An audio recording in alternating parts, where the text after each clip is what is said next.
Hey, Shalom Akim, Yahweh, Ba'ashem, Yahushai, Ba'ashem, Kwakadash, double honors and salutations to the elders and apostles of Great Mystery Wells, but I'm not sure DC Camp.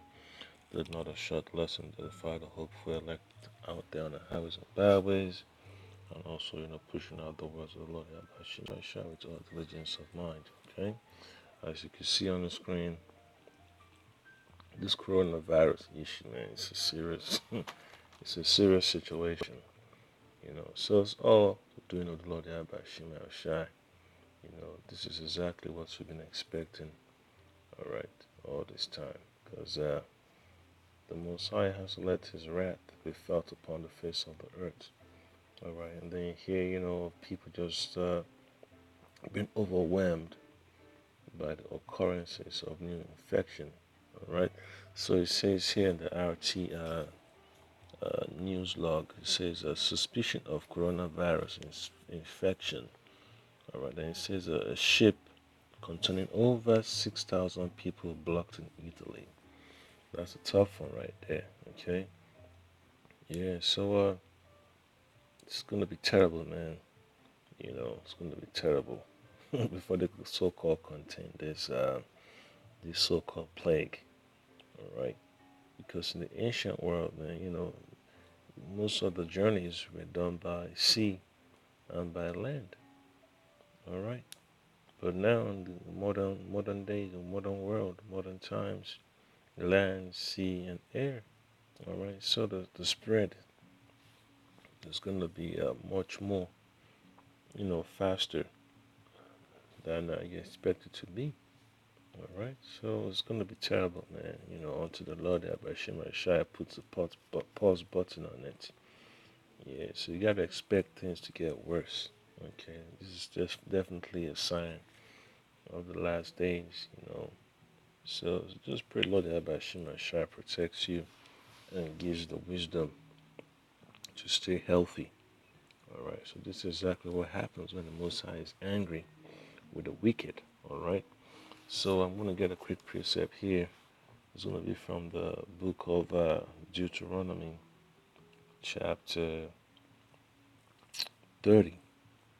You know what? We'll start from 2 Corinthians. All right, 2 Corinthians, chapter 5. Yeah, because I can we gotta fear the Lord. Okay, in these last days, man, the fear of the Lord gotta be more on your mind. Okay, you gotta know to reverence the Lord diligently. So this 2 Corinthians chapter 5 verse 11. Knowing therefore the terror of the Lord, we persuade men.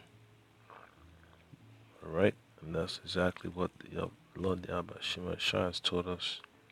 You gotta go out there on the highways and byways to talk to our people, the so-called Negroes, so-called Latinos, and the so-called Native Americans, to get right the Lord Yahweh Shema Shai, because the terror of the Lord is going to be heavy upon the earth very soon. Okay? And then it says, but we are made manifest unto the Most High, and I trust also are made manifest in your consciences. Yes, so when they see what we're talking about according to the Holy Scriptures, then they'll know that they have to believe what we're saying. It's that they are the words of the Lord Yahweh Shai, and they have to fall in line, because people will only sit up in a time of adversity. That's when they want folks to reach out to them and give them a helping hand. But in a time of prosperity, they overlook so many things that's very important.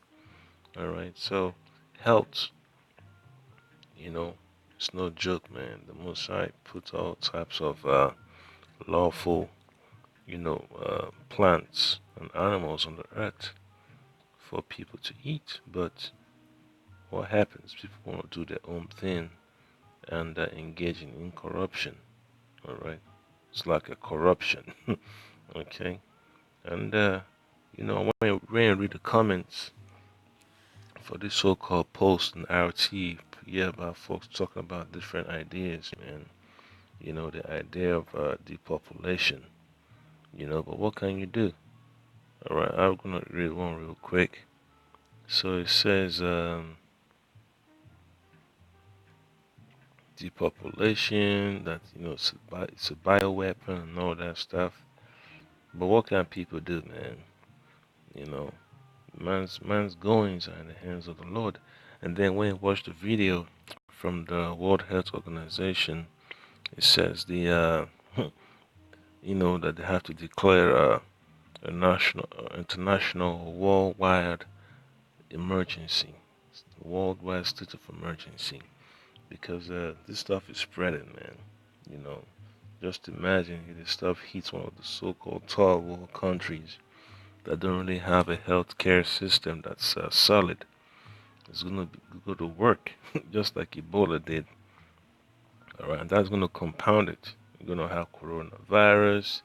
You're gonna have MERS. You're gonna have SARS, avian flu, Ebola. Plagues upon plagues upon plagues. All right. So I'm gonna read another precept. It's gonna be from the book of Deuteronomy, chapter 30, verse 6. All right. So this is what the Lord Abashima Shai was, pointing out to our people. And the Lord Yahweh, thy power, will circumcise thine heart and the heart of thy seed to love the Lord Yahweh, thy power with all thine heart and with all thy soul, that thou mayest live. And that's what it boils down to. Being circumcised in the spirit, to serve the Lord Yahweh Shai, so we could have everlasting life and that we're able to avoid the plagues that's coming upon the face of the earth. Alright? And that's a very important thing, man, that the Lord Yahweh Shai, creates a way for us to escape this danger. Alright? And then verse 7 says, and the Lord Yahweh thy power will put all these curses upon thy enemies, and on them that hate thee, which persecuted thee. And that's how it's going to start. The Most High is going to start jacking up the heathen, and the issue in China is a serious one too. Then you hear about another case of coronavirus in the Middle East. So just imagine, how the Lord is going to start jacking up the enemies of our people, nation of Israel, because they have a role in the oppression of our people.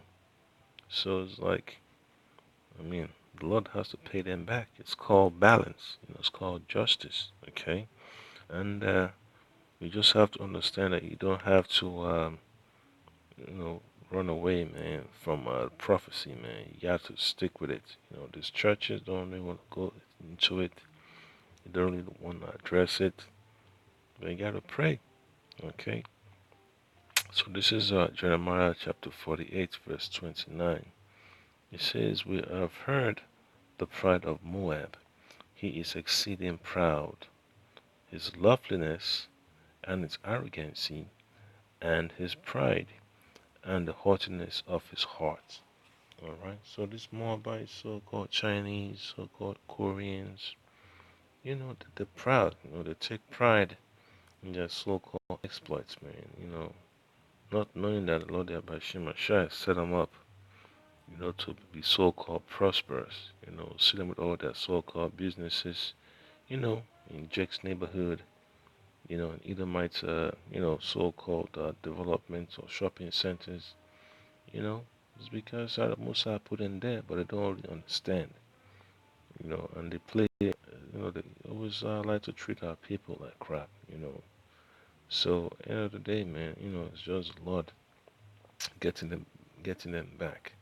All right, so you just gotta pray, Lord, that Bashima Shai, does not let you partake of the sufferings of your enemies. Yeah, because when the nation of Israel was in Egypt, the Mosai had to separate us from the Egyptians, and that's what's gonna be like in the last days, man. You gotta have that mark of exemption. The mark that's to protect you from the wrath that's coming upon the face of the earth. All right. And then another precept here is going to be from Second Ezra's chapter. I could get chapter 15 and 15. Yes, concerning the plagues. All right, Second Ezra 15 and 15.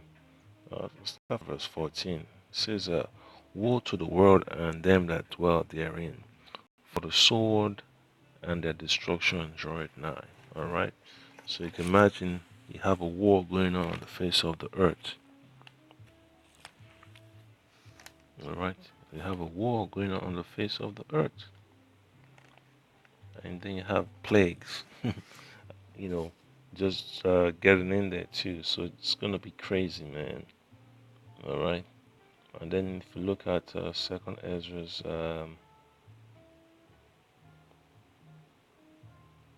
uh, yep, Second Ezra 15:15 says, "For the sword and their destruction draweth nigh, and one people should stand up to fight against another, and swords in their hands." So you're gonna have a lot of crazy things going on.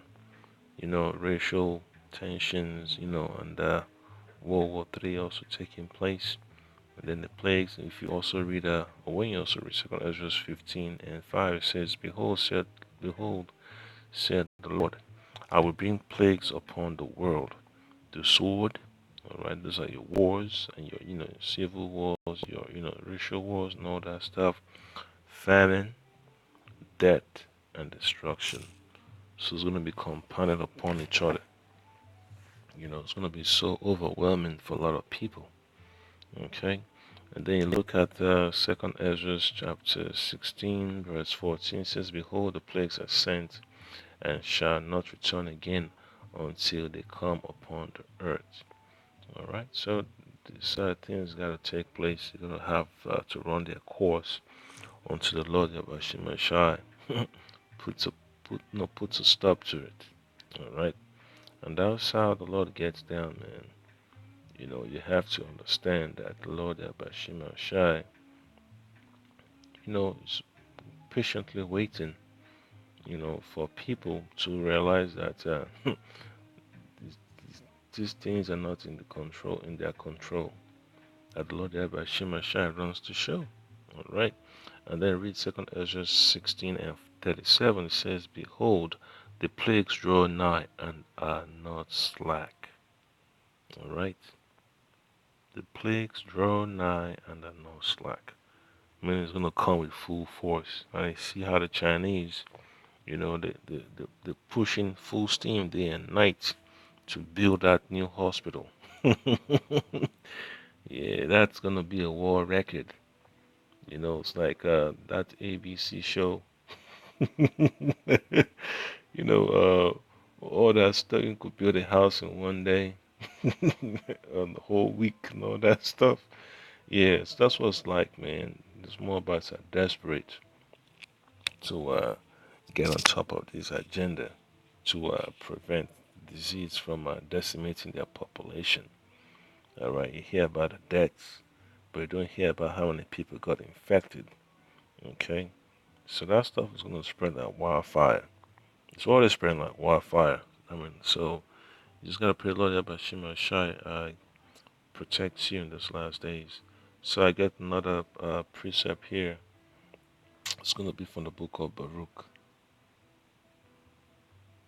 Right, from the book of Baruch, chapter 4, verse 29. It says, "For he that hath brought these plagues upon you shall bring you everlasting joy with your salvation." All right.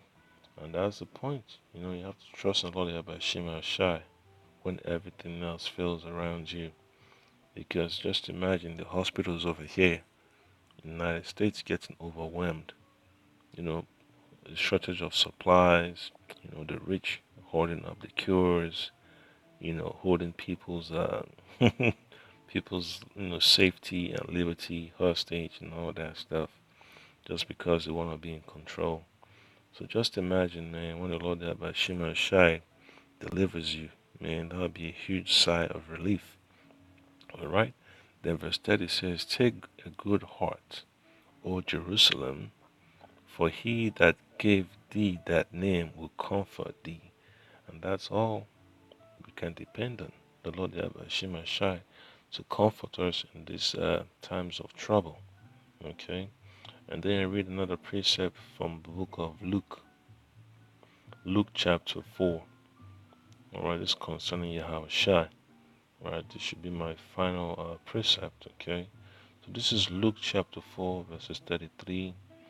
Alright, I'm going to read a couple of more verses. So it says, and in the synagogue there was a man which had a spirit of an unclean devil, and cried out with a loud voice, saying, Let us alone. What have we to do with thee, thou Yahushua of Nazareth? Art thou come to destroy us? I know thee who thou art, the Holy One of Yahweh. Alright? And that's exactly what these demons were saying, in front of all the people, that the Lord Yahweh Shai is the Holy One of the Lord Yahweh Bashim Shai Bashim Krakadash. Alright? And then 35 it says, And Yahweh Shai rebuked him, saying, Hold thy peace and come out of him. And when the devil had thrown him in the midst, he came out of him and held him not. Alright, so that's how powerful Yahweh Shai is. Okay? You can, just speak the word, and that's about it. You know, that's excellent right there, man. That's a power that people would love to have, but it's only reserved for the Israelites. The elect 244,000, and you gotta include the 1/3 too. As far as even the Israelites spread across the four corners of the earth that will be delivered. All right, because it's a beautiful thing, man, to have faith in the Lord, and you're able to speak those words of righteousness, and you're healed. Things work out the way the Lord Shai promised it will. Verse 36, and they were all amazed, and spake among themselves, saying, What a word is this? For with authority and power he commanded the unclean spirits, and they come out of him. And the fame of him went out into every place of the country round about. Alright? And that's a beautiful thing. That's what you have to look forward to in these last days, man. And then when you look at verse 8 and 39, it says, And he arose out of the synagogue and entered into Simon's house. And Simon's wife's mother, Simon's mother-in-law, right, was taken with a great fever. Alright? She had a temperature and all that stuff. Headaches, shortness of breath, paleness and all that stuff, sweating. And they besought him for her. And he stood over her and rebuked the fever, and it left her. And immediately she arose and ministered unto them. And that's beautiful right there. So don't be surprised when the Lord Yahweh Shai performs his miracles in these last days, man. To see the sick get healed by the hands, being laid on them by the disciples, the men of the Lord. So the Lord Yahweh Shai will bless his servants with the power to heal. Okay, and people will be so surprised, man. So you just gotta pray the Lord about Shima Shai, tightens your resolve in these last days, man, because it's gonna get rough out here. Alright, so that was the point there, Akim. Hope you've been edified. Just take extra precautions to stay healthy. Practice your normal hygiene. The Lord expects you to. So you don't get simple, man. You gotta be careful about what you eat. And all these huge gatherings, you gotta know how to limit your exposure. All right, Shalom.